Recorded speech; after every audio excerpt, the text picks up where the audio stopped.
تا حالا به اسکناس دلاری که توی جیبتونه یه نگاه دقیق انداختین؟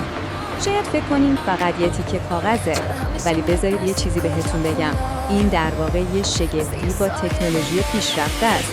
یه قلعه مینیاتوری از هنر و امنیت که توی کیف پولتون جا شده. امروز می‌خوایم با هم سفری کنیم به دنیای پنهان ساخت این شیء روزمره.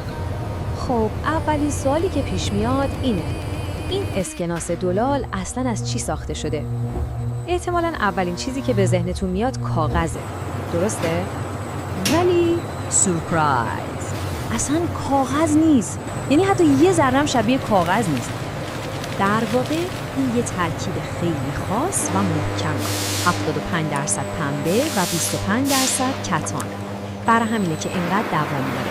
شما میتونید هزاران بار تاش کنید، حتی اگه تصادفی توی ماشین لباسشویی هم بره چیزیش نمیشه. بعد اگه یکم دقیق تر نگاه کنید، یه سری الیاف ریز قرمز و آبی میبینید که لابلای بافتش پنهان شدن. اینا اولین آجرهای اون قلعه امنیتی هستن که میخواین کشفش کنید. حالا بیایید یه لحظه به مقیاس این ماجرا فکر کنید. 4.7 میلیارد. این تعداد اسکناس جدیده که فقط برای سال 2025 سفارش داده شده. این حجم تولید باور نکردنی نشون میده که این فرایند باید چقدر دقیق و بدون اشتباه باشه. خیلی خوب، بریم سراغ دستور پخت مخفی این اسکناس ها. میدونید اولین و مهمترین خط دفاعی در برابر جائل‌ها یه ترکیب هوشمندانه از هنر قدیم و تکنولوژی‌های جدیده. شاید باورتون نشه، ولی همه چیز با دست شروع میشه. یه سری هنرمند حکاک ساعت‌ها وقت میذارن و با دست تمام این طرح‌های پیچیده از چهره روی اسکناس گرفته تا ریزترین جزئیات رو روی قالب‌های فولادی کنده کاری میکنن. این خطوط انقدر دقیق و هنرمندانن که تقریباً هیچ ماشینی نمیتونه کپیشون کنه. و دقیقاً همینجاست که هنر سنتی به تکنولوژی مدرن میرسه. مثلا اسکناس $100 رو در نظر بگیرید. اون ویژگی معروف زنگوله توی جوهردان رو دیدید؟ یه جوهر مخصوصه که رنگش با تغییر زاویه دید شما از مسی به سبز تغییر میکنه. این یه نمونه عالی از این که چطور نمیتونن این رو واضح چاپ کنن. خب طرح‌ها که آماده شد، میرسیم به مرحله چاپ و ببینید هرچی از پرینترهای خونگی میدونید رو فراموش کنید. اینجا داریم در مورد یه عملیات صنعتی غول پیکر با فشار باور نکردنی صحبت میکنیم. کل این فرایند چاپ 2 مرحله اصلی داره. یکی چاپ آفست برای رنگ‌های پس زمینه و یکی هم چاپ اینتالیو برای جزئیات اصلی. بریم ببینیم هر کدوم چی هستن. مرحله اول چاپ آفست. تصور کنید یه سری دستگاه چاپ غول پیکر، هر کدوم سنگین‌تر از 70 تن، با سرعت 10,000 ورق در ساعت رنگ‌های پس زمینه را همزمان روی 2 طرف کاغذ چاپ می‌کنند. این همون لایه رنگی ظریفیه که زیر همه طرح‌ها می‌بینید و کار جعل رو خیلی سخت می‌کنه. بعد میرسیم به چاپ اینتالیو و اینجا دیگه قدرت واقعی ماجرا معلوم میشه. یه فشاری معادل 20 تن کاغذ رو به زور توی اون شیارهای حکاکی شده فرو میکنه.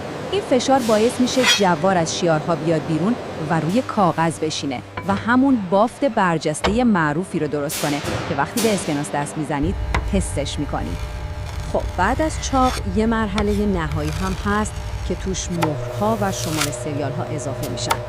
ولی قبل از اینکه این ورق‌های بزرگ بریده بشن و تبدیل به اسکناس‌های تکی بشن، هر کدومشون از روی بازرسی فوق‌العاده دقیق و پیشرفته رد میشن. اینطوری مطمئن میشن که فقط اسکناس‌های 100% بی‌نقص وارد چرخه میشن. این سیستم بازرسی خودش یه شاهکار تکنولوژیه. فکرشو بکنید. توی فقط 0.3 ثانیه یه سیستم با کلی دوربین و نرم افزار پیچیده کل ورق رو برای کوچکترین ایراد اسکن میکنه. هر ورقی که حتی یه ذره مشکل داشته باشه همون لحظه از خط تولید خارج میشه.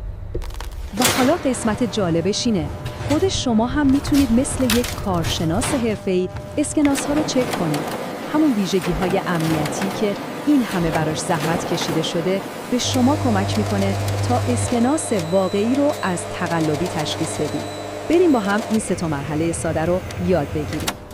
قدم اول، لمس کنید. انگشتتون رو بکشید روی لباس پورتری روی سکناس. یادتونه گفتم چاپ اینتاریو با فشار 20 تونی انجام میشه؟ دقیقاً به خاطر همونه که باید یه بافت برجسته و یکم زبر حس کنید. اسکناس‌های تقلبی معمولاً صافن. قدم دوم، اسکناس رو بچرخونید. اون عددی که گوشه پایین سمت راسته رو نگاه کنید، روی اسکناس‌های $10 به بالا. وقتی اسکناس رو کج می‌کنید، رنگش باید از مسی به سبز تغییر کنه.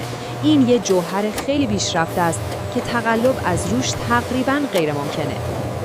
و قدم سوم، اسکناس رو جلوی نور بگیرید. وقتی این کار رو بکنید، باید 2 چیز ببینید. یکی یه نخ امنیتی که به صورت عمودی از بالا تا پایین کشیده شده و یکی هم یه تصویر کمرنگ از همون پورتره که بهش میگن واترمارک. اینا داخل خود کاغذ کار گذاشته شدن، روش چاپ نشدن و برای همین جعلشون خیلی سخته. خب، حالا که دیدیم پول واقعی چطور ساخته و چک میشه، بریم سراغ چند تا سوال جالب که شاید همیشه تو ذهنتون بوده. مثلا واقعا اگه پول رو آتیش بزنیم کار غیرقانونی کردیم؟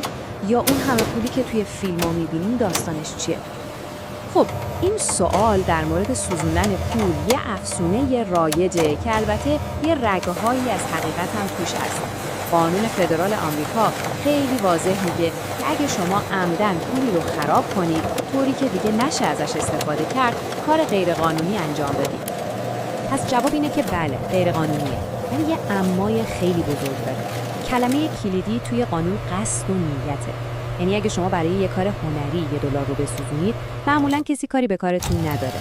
تعقیب قانونی بیشتر برای وقتایی که این کار به یه جرم بزرگتر مثل کلاهبرداری یا جلب ربط داشته باشه. و اما پول‌های توی فیلم‌ها خیلی واقعی به نظر میان، نه؟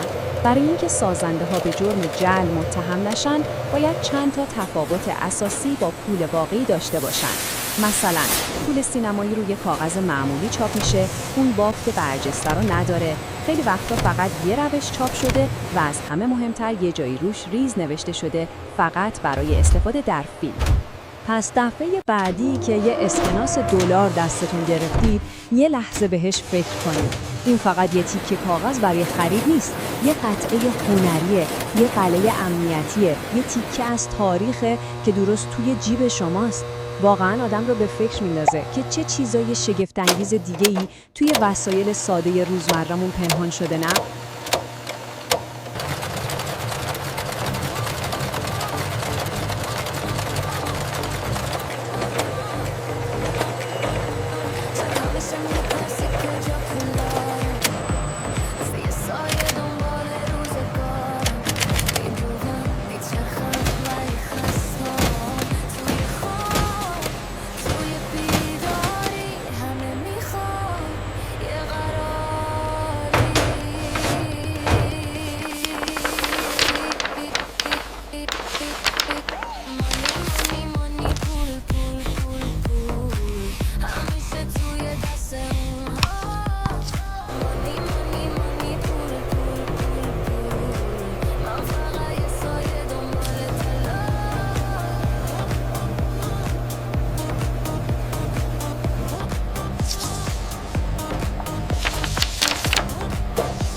خب اینم از بررسی امروزمون.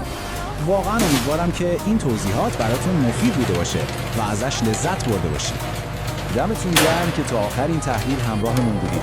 میدونم که وقتتون خیلی با ارزشه و اینکه این زمان رو گذاشتی تا این موضوع رو دنبال کنید واقعا برای ما جای قدردانی داره. خیلی ممنونم ازتون.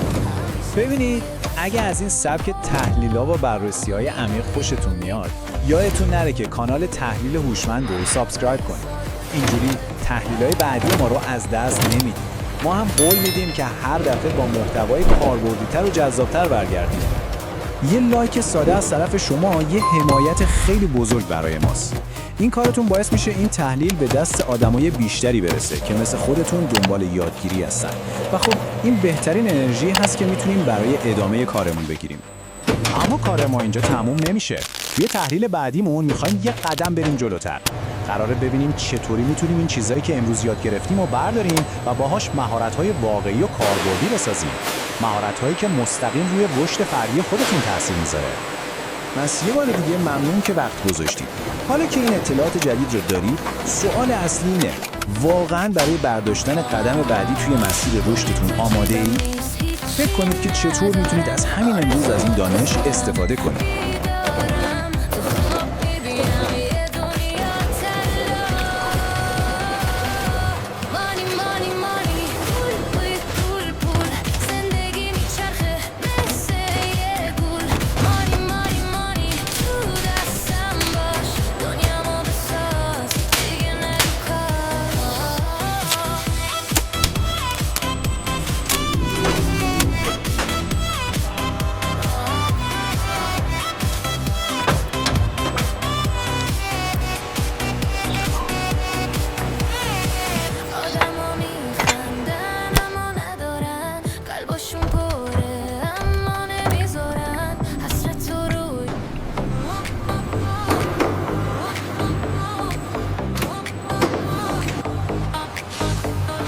همیشه میپرسی کجا پول دارم، مثل یه سایه دنبال روزگارم، میدوم میچرخم ولی خستم، توی خواب توی بیداری همه میخوام یه قرار